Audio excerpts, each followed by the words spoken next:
With my imagery, I like to capture a moment in time that never actually happened. So I like to recreate these scenes where they're almost surreal because they're so perfect, but everything in them is very intricately planned and put there for a reason.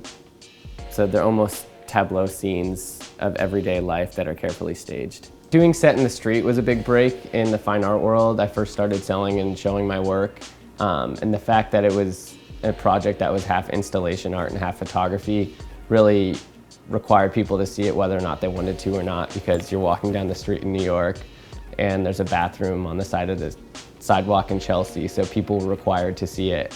It wasn't really a conscious decision, and then people would take photos in these sets when I wasn't there, spreading it with the hashtag, and that really evolved the project.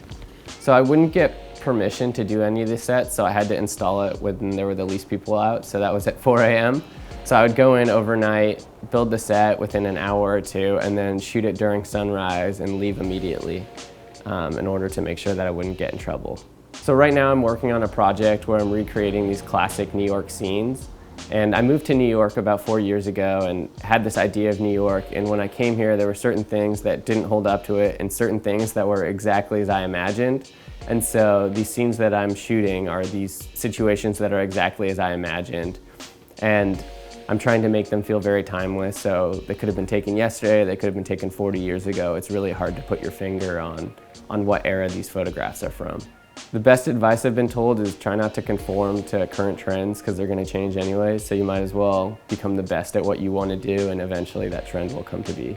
When people look at my site, I want them to know what I like to shoot and what I look forward to shooting in the future.